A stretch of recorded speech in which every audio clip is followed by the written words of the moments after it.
నమస్తే, welcome to పవర్9 media. నేను బ్రహ్మనాయుడు. ముందుగా మన పవర్9 ప్రేక్షకులకు వీక్షకులకు నా హృదయపూర్వకమైన ధన్యవాదాలు. ఇంకా ఎవరైనా మన ఛానల్ సబ్స్క్రైబ్ చేసుకోకుండా ఉంటే వెంటనే పవర్9ని సబ్స్క్రైబ్ చేసుకోండి.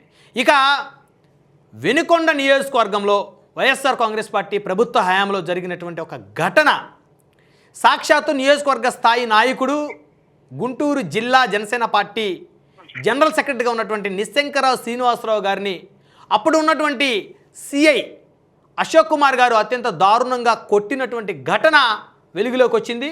అయితే ఆ ఇన్సిడెంట్ సంబంధించి ఆల్రెడీ నిశంకరావు శ్రీనివాసరావు గారు ఏం జరిగింది అనేది మన స్టూడియోలో వచ్చి చెప్పినటువంటి పరిస్థితి. అయితే ఆయనతో పాటు 15 మంది మీద కేసులు నమోదు చేశారు. ఆ నేపథ్యంలో అసలు సంఘటనా స్థలంలో లేకుండా, ఎలాంటి సంబంధం లేకుండా ఎక్కడో గుంటూరు నగరంలో ఉద్యోగం చేసుకున్నటువంటి ఒక శివాది చిరంజీవి అనేటువంటి జనసేన పార్టీ నాయకుడి మీద కూడా అక్రమంగా కేసులు బనాయించినటువంటి ఘటన కూడా ఒకటి వెలుగులోకి వచ్చింది. ఆ ఘటనకు సంబంధించి అసలు ఏం జరిగింది అనేటువంటి వాస్తవాలు మరి ఇప్పుడు మాట్లాడదాం. మనతోటి ఫోన్ లైన్లో అందుబాటులో ఉన్నారు శివాది చిరంజీవి గారు, జనసేన పార్టీ నాయకులు. అదేవిధంగా కోటిపల్లి అయ్యప్ప గారు, ప్రముఖ హైకోర్టు అడ్వకేట్, వారు కూడా మనతో అందుబాటులో ఉన్నారు. అసలు ఏం జరిగింది, ఎందుకంటే పోలీస్ అధికారులు స్థానిక ఎమ్మెల్యేలు చెప్పినట్టు ఇష్టానుసారంగా ప్రత్యర్థి పార్టీల మీద రాజకీయ కక్ష సాధింపుల్లో భాగంగా పెడుతున్నటువంటి కేసులకు సంబంధించి రాష్ట్ర వ్యాప్తంగా ఏ ప్రభుత్వం అధికారంలో ఉన్నా కూడా ఎంతోమంది బాధితులు ఇబ్బంది పడుతున్న పరిస్థితి ఉంది. అసలు ఈ కేసులో జరిగినటువంటి మరొక కోణం గురించి మనం మాట్లాడదాం. శివా చిరంజీవి గారు, నమస్తే అండి. నమస్తే బ్రహ్మనాయుడు గారు. ఏం చేస్తుంటారు మీరు?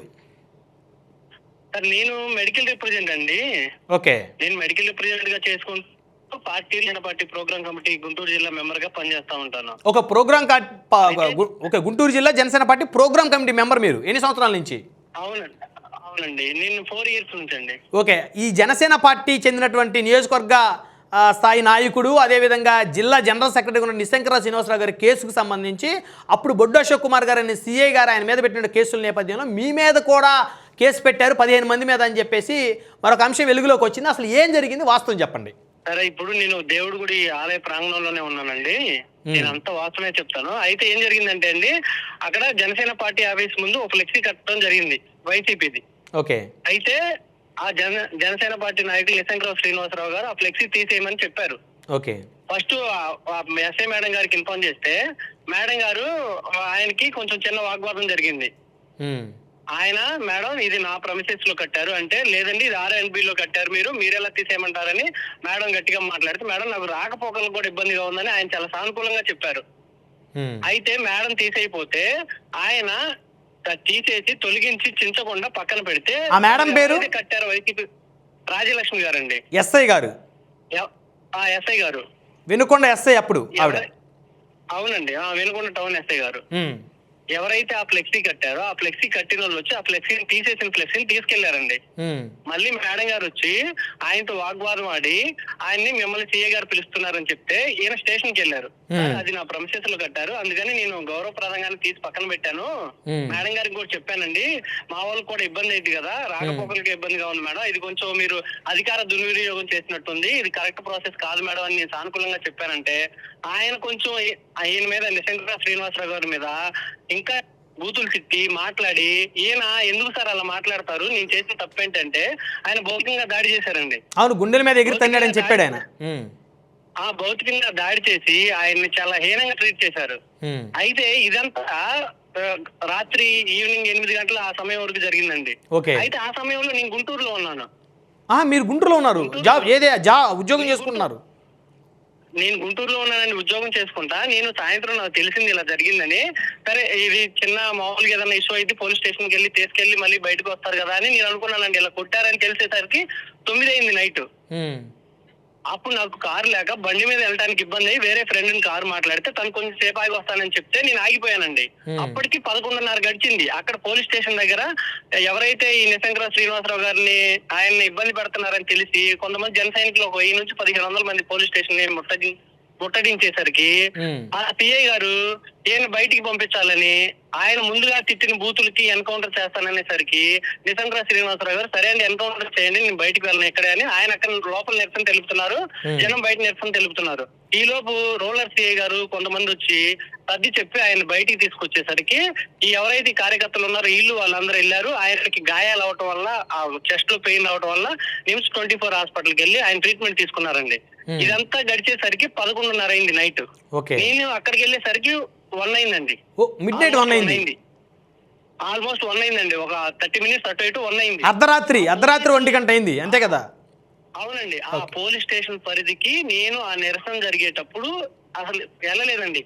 వారికి కూడా ఎస్ఐ గారికి, సిఐ గారికి ఎటువంటి ఆధారం దొరక్క అక్కడ ఇతను జనసేన పార్టీలో కీ రోల్ పోషిస్తున్నాడు, ఇతను కూడా మనం ఈ కేసులో ఇరికించాలి, మొత్తం జనసేన పార్టీకి ఎవరు పనిచేయకుండా అందరినీ ఒకేసారి భయపెట్టాలనే నెపంతో వాళ్ళు ఫేస్బుక్ లో ఫోటో డౌన్లోడ్ చేసి, అంటే మామూలుగా ఏదైనా నిరసన జరిగితే, ఏదైనా ఇష్యూ జరిగితే అక్కడ ఫోటోలు ఇస్తారు కదండి. అవును.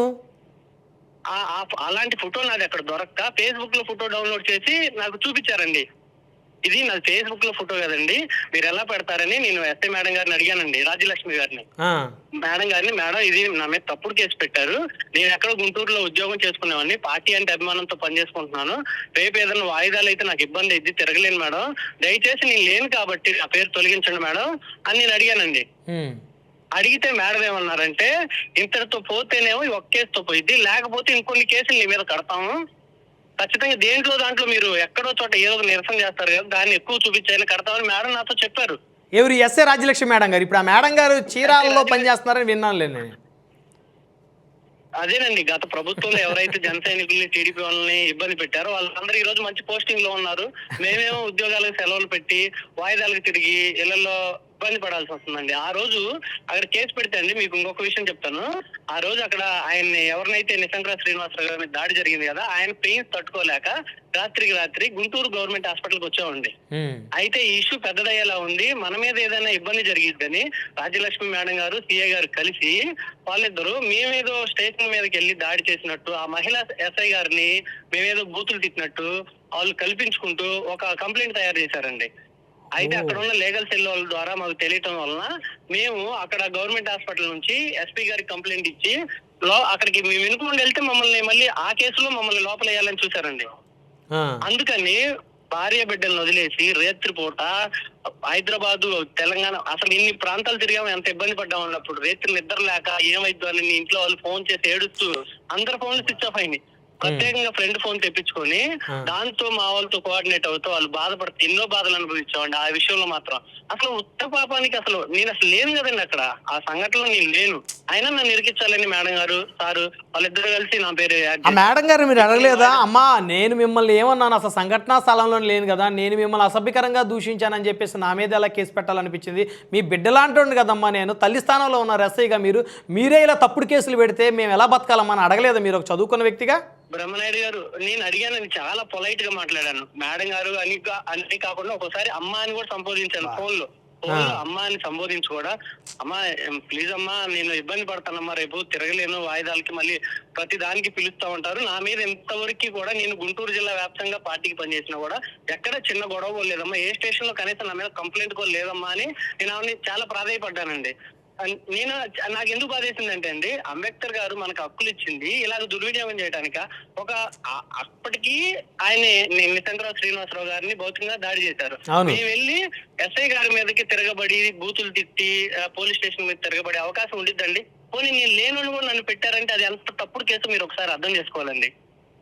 ఉద్దేశపూర్వకంగా నాకు పిల్లనిచ్చిన మా అత్తయ్య గారు, ఆ నిశంకర శ్రీనివాసరావు గారు వాళ్ళ చెల్లెల్ని, అందరినీ పెట్టారు, ఆడవాళ్ళతో సహా పెట్టారండి. అంటే వీళ్ళందరినీ పెడితే వీళ్ళు భయపడిపోతారు, పార్టీకి పని చేయకుండా ఉంటారు అనే ఉద్దేశంతో చాలా ఇబ్బంది పెట్టారు సార్. కాదు, ఇన్ని బాధలు పడ్డారు, ఇన్ని తప్పుడు కేసులు పెట్టించుకున్నారు, మీరు అమ్మ అని పిలిచినా ఎస్ఐ గారు కనికరించకుండా ఆవిడ మీద అసభ్యకరంగా మాట్లాడారనే కేసు పెట్టారని చెప్పేసి చెప్తున్నారు. మీరు ఇన్ని చెప్పారు, మరి మీరు ప్రభుత్వంలో భాగస్వామిగా ఉన్నారు, 2 ఏళ్ళైంది ప్రభుత్వం వచ్చి, ఇంకా వాళ్ళు పోస్టింగ్లో ఉన్నారు, కనీసం వెళ్ళి డీజీపీ గారికి, ఎస్పీ గారికి, ఐజీ గారికి కనీసం కంప్లైంట్ చేయాలన్న ఆలోచన కానీ, లేకపోతే ఆ పరిస్థితి లేదా మీకు అసలు, లేకపోతే మిమ్మల్ని ఎవరు పట్టించుకోవట్లేదా?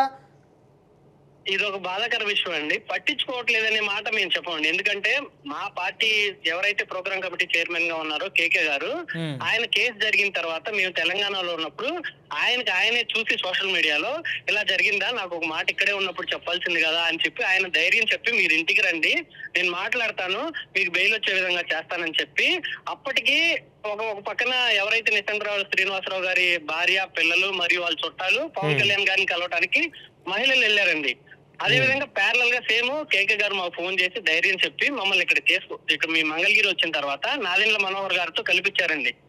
ఆయనకి మేము చెప్పుకున్న తర్వాత లీగల్ సెల్ వాళ్ళు మా కేసుని టేకప్ చేసి కొన్ని రోజులకి మాకు బెయిల్ వచ్చేలా చేశారండి. అయితే ఆ కంప్లైంట్ గా ఉన్నది ఏదైతే స్టేషన్ లో కంప్లైంట్ గా పెడదామని రెడీగా ఉంచుకున్నారో అది ఎఫ్ఐఆర్ కట్టేశారండి వాళ్ళు. అయ్యో, ఎఫ్ఐఆర్ కట్టేశారు రాజలక్ష్మి మేడం గారు? కట్టేశారండి. ఎక్కడ వాళ్ళు సైలెంట్ గా ఉంటే మనం ఈ కేసు పెట్టకూడదు అనే అంటే వాళ్ళకి మనం చేసిన పనికి మన మీద ఏదైనా యాక్షన్ తీసుకుంటారేమో, గవర్నమెంట్ నుంచి ఏదన్నా ప్రెజర్ వచ్చిద్దేమో, ఇది మనం తప్పు చేశాం కదా అని ఆ సిఐ గారు, ఎస్ఐ గారు ప్లానర్ గా ఉన్నారండి. అంటే వాళ్ళు అది పెడితే మనం ఇది పెడదామని ప్లానర్ గా ఉన్నారు. మాకు పార్టీ నుంచి కొంచెం సపోర్ట్ రాగానే అక్కడ ఎఫ్ఐఆర్ కట్టేశారండి. మరి ఇంత జరిగింది. బాధాకర విషయం ఏంటంటే ఇప్పుడు ఆయన మమ్మల్ని అంత భౌతికంగా ఇబ్బంది పెట్టి, మానసికంగా ఇబ్బంది పెట్టి, మేము ఊరు వదిలిపెట్టి, భార్య పిల్లలను వదిలిపెట్టి అంత దూరం వెళ్లే పరిస్థితికి తీసుకొచ్చిన ఆయన ఇప్పుడు రేపల్లిలో పోస్టింగ్ లో ఉన్నారు. మేము ఇప్పుడు కూడా సెలవులు పెట్టి ఒక్కో రోజు అప్పటికప్పుడు మళ్ళీ మేము ట్రైన్ ఏదో వెళ్ళి ఆ వినకొండలో వాయిదా ఎవరైతే మేము ఉన్నామో మేమందరం అక్కడ హాజరవ్వాల్సి వస్తుందండి. కొంతమంది తెలంగాణలో ఉండే వాళ్ళు ఉన్నారు ఇప్పుడు ఆ 15 మందిలో. పాపం అప్పుడు మాతో పాటు మన అధ్యక్షుడు, సిటీ ఎవరైతే వినుకొండ టౌన్ అధ్యక్షులు వీళ్ళందరూ పాపం పిల్లల్ని వదిలిపెట్టి, చిన్న పిల్లలండి వాళ్ళ భార్య పిల్లలు ఏడుస్తున్నారు మనం పార్టీకి పనిచేసినందుకు. ఇదేంటి మీరు అసలు గొడవలకు కూడా పోయేవాళ్ళం కాదండి. మాలో ఎవరి మీద కూడా ఈ 15 మందిలో ఏ క్రిమినల్ కేసు ఒక్కటి కూడా లేదండి. నేను మళ్ళీ చెప్తున్నాను బ్రహ్మనాయుడు గారు, సిఏ గారిని ఇప్పుడంటే ఒకవేళ మీరు మర్చిపోయారు అనొచ్చు, కానీ సిఏ గారిని కానీ ఎస్ఐ గారిని కానీ మీరు అక్కడ కేసుకెళ్ళి నన్ను నిల్చోబెట్టి ఈ అబ్బాయిని మీరు ఎప్పుడన్నా చూసారా అంటే వాళ్ళు నన్ను గుర్తుపట్టలేని పరిస్థితి అండి. నేను అసలు అక్కడ ఆధారం ఒక్కటి కూడా చూపించలేరు ఇప్పటికి కూడా. చాలా మీరు చెప్తుంటే నాకేమనిపిస్తుందంటే ప్రజాస్వామ్య దేశంలో ఎంత దారుణాలు, కాకి దుస్తులు వేసుకొని రాజకీయ నాయకులకి తొత్తులుగా వ్యవహరించి అమాయకులైనటువంటి వారి మీద కేసులు బనాయిస్తున్నటువంటి వ్యవస్థలను చూస్తుంటే నిజంగా ఈ దేశం ఎటుపోద్ది, ఈ రాష్ట్రం ఎటుపోతుందో కూడా అర్థం కాని పరిస్థితి మీ బాధలు వింటూ ఉంటే. అంతే కదా సార్. ఇప్పుడు అసలు అమాయకుల మీద నిజంగా అలాగా కావాలని ఆ రాజకీయ ఒత్తిడితోనూ వాళ్ళు అలా కేసులు పెట్టడం ఎంతవరకు సమంజసం సార్? ఇప్పుడు మా భార్య పిల్లలు ఎంత బాధపడతారు, మా నాన్న ఇంత మేము సమాజంలో ఒక వాల్యూతో బతికే వాళ్ళం మేమే లేదు పోలీస్ స్టేషన్ మీద దాడి చేసినట్టు అలా మా మీద కేసు పెడితే ఇప్పుడు ఎవరికన్నా ఈ పోలీస్ స్టేషన్ దగ్గరికి వెళ్తుంటే విలువగా బతికే వాళ్ళు అక్కడ మమ్మల్ని అడుగుతుంటే ఏ కేసు అని మాకు చాలా బాధ అనిపించింది. నాకైతే నా మీద ఇంతవరకు కనీసం కంప్లైంట్ కాదండి, ఎవరు ఇంతవరకు పక్కన కూడా చెప్పిన ఇది లేదు, అంత సౌమ్యంగా బతికే వాళ్ళం. మరి ఇప్పుడు ఏంటి, మరి ఫైనల్గా మీరు ఏ విధంగా ప్రొసీడ్ అవ్వాలనుకున్నారు? ఎందుకంటే బొడ్డు అశోక్ కుమార్ గారు ఆల్రెడీ రేపల్లెలో పోస్టింగ్ వచ్చింది, 5-6 రోజులు అయింది, ఆ ఇష్యూ ఏదో నడుస్తూ ఉంది. మీరు నిశంకర శ్రీనివాసరావు గారు ఆ జనసేన ఇష్యూ నడుస్తుంది మీ పార్టీది. ఇప్పుడు మీ మీద అక్రమంగా కేసులు బనాయించిన రాజ్యలక్ష్మి మేడం గారు కూడా చీరాలో ఎక్కడో వారు కూడా ప్రజెంట్ డ్యూటీలో ఉన్నట్టయితే తెలుస్తోంది. మరి మీ అధినేతకి ఏమి కంప్లైంట్ చేసి సార్ కనీసం మా మీద ఈ విధంగా చేశారు, కనీసం యాక్షన్ తీసుకోండి చెప్పే పరిస్థితిలో ఏమైనా ఉందా లేదా మీకేమి? తప్పకుండా అండి, తప్పకుండా. నిన్న కూడా మా ప్రోగ్రామ్ కమిటీ చైర్మన్ గారు, పోలీస్ హౌసింగ్ కార్పొరేషన్ చైర్మన్ గారు కేకే గారు నిన్న కూడా ధైర్యం చెప్పారండి మాకు ఫోన్ చేసి. కన్సర్న్ ఎమ్మెల్యే తోటి నేను మాట్లాడతాను, మీరు వెళ్ళి కలవండి, మీ మీద జరిగిన దాడిని చెప్పండి. అప్పుడు అక్కడ మళ్ళీ ఇంకోసారి మేము ఏమంటున్నానండి, మీరు చెప్పగానే మీరు తీసేయద్దండి, అక్కడ మళ్ళీ ఇంకోసారి ఎంక్వైరీ చేసుకోండి, మేము సౌమ్యులమా కాదా, మేము ఏం చేసామో ఒకసారి మళ్ళీ మీరు పరిశీలన చేసి వారి మీద యాక్షన్ తీసుకొని తప్పకుండా అండి. ఎందుకంటే ఇది మమ్మల్ని కదండి, ఆయన బొడ్డు అశోక్ కుమార్ గారు తర్వాత నెల్లూరు వెళ్ళి నెల్లూరులో కూడా ఇబ్బంది పెట్టారు. ఇలా ఇబ్బంది పెట్టిన వాళ్ళకి ఇప్పుడు పోస్టింగ్ ఇస్తే కూటమి కార్యకర్తలకు ఏం మెసేజ్ ఇస్తున్నట్టండి? ఇప్పుడు మేమంతా సఫర్ అయ్యి మేము పార్టీ కోసమే కదండి, మేము వేరే దానికోసం కాదు కదా, మేము పార్టీ కోసం వాళ్ళ మీద ఇది జరిగితే ఇప్పుడు పార్టీ కూటమి అధికారంలోకి వచ్చిన తర్వాత వాళ్ళు మంచి పొజిషన్ లో ఉండి మేము ఇలా ఇబ్బంది పడుతుంటే అది కరెక్ట్ కాదు కదండి.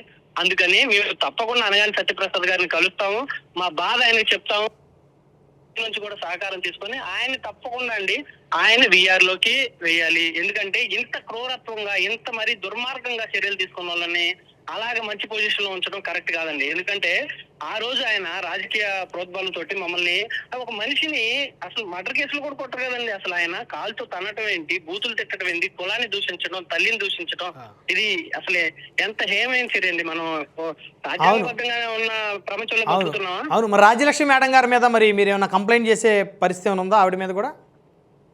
తప్పకుండా అండి. రాజ్యలక్ష్మి మేడం గారి మీద కూడా మేము ఆమె ఎక్కడ పనిచేస్తున్నారో కనుక్కొని ఇప్పుడు కూడా అండి మేము వాళ్ళని ఎప్పుడు కూడా మేము అసభ్యంగా మాట్లాడమండి. ఆ మేడం గారు ఎక్కడ అయితే పనిచేస్తున్నారో అక్కడికి వెళ్ళి న్యాయపరంగా చర్యలు తీసుకోండి. ఇంత దుర్మార్గంగా మా మీద వాళ్ళు జూలం విధించారు కాబట్టి వాళ్ళకి అంటే ఇంకోసారి రిపీట్ గా అవ్వకూడదు. అవును, ఇంకొక వ్యక్తి మీద అన్యాయంగా కేసు పెట్టకూడదు కదా.